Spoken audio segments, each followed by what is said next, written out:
Hello,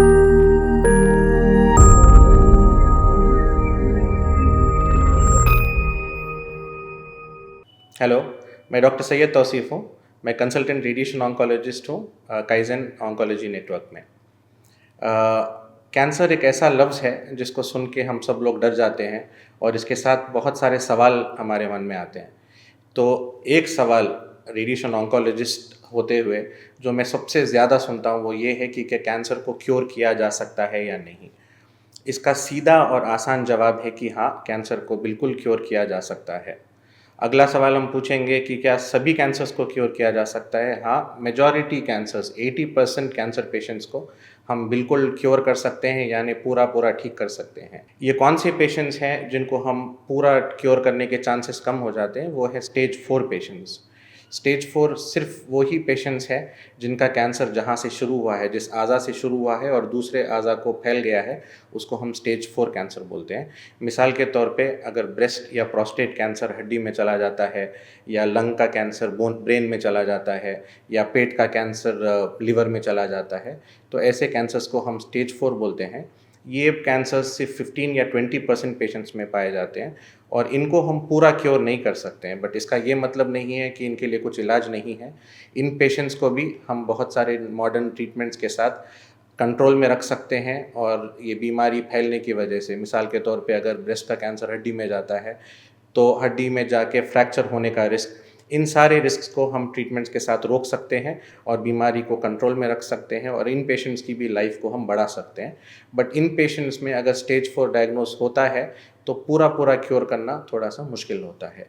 तो बाकी के जो पेशेंट्स हैं, जो स्टेज 1 है, स्टेज 2 है, स्टेज 3 है, ये सारे पेशेंट्स को हम पूरा क्योर कर सकते हैं।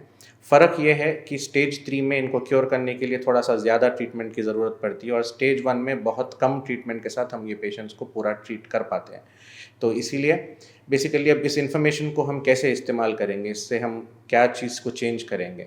तो हमें ये कोशिश करना है कि स्टेज 4 में हम डायग्नोसिस को अवॉइड करें। हम पूरी कोशिश करें कि स्टेज 4 में पेशेंट्स डायग्नोज़ ना हो और जितना हो सके पेशेंट स्टेज 1 में या स्टेज 2 में ही डायग्नोज़ हो।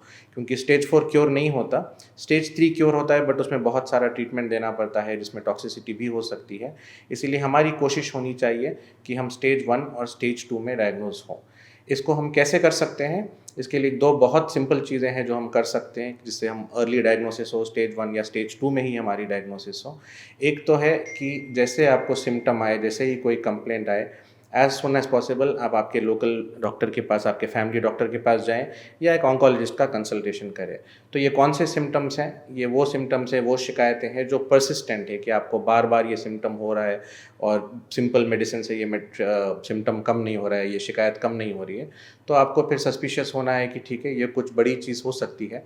फिर आप आपके लोकल डॉक्टर के पास जाएँगे या एक ऑन्कोलॉजिस्ट के पास जाएँगे।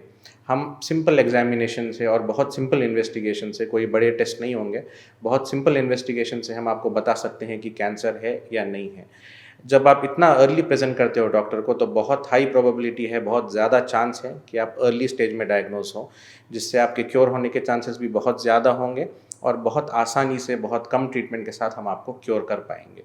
तो ये एक तरीका है कि जल्द से जल्द जैसे शिकायत आपको आए और आप जल्द से जल्द डॉक्टर के पास जाएँ। दूसरा तरीका है जिसको हम बोलते हैं स्क्रीनिंग। ये वो चीज़ है कि जब पेशेंट को कोई शिकायत नहीं है, कोई कंप्लेंट नहीं है, बट ईयरली हम कुछ टेस्ट्स करवाते हैं एज़ अ रूटीन, जिससे अगर कैंसर की शिकायत अभी बनी नहीं हो बट अगर अर्ली स्टेज ऑफ कैंसर है, तो वो डिटेक्ट हो जाता है। तो इसमें आप और अर्ली डायग्नोज़ कर पाते हो कि जब तक ट्यूमर कुछ सिम्पटम भी नहीं कर रहा, तो वो स्टेज पे हम डायग्नोज़ कर सकते हैं और ये पेशेंट्स को प्रॉम्प्टली हम ट्रीटमेंट स्टार्ट कर सकते हैं।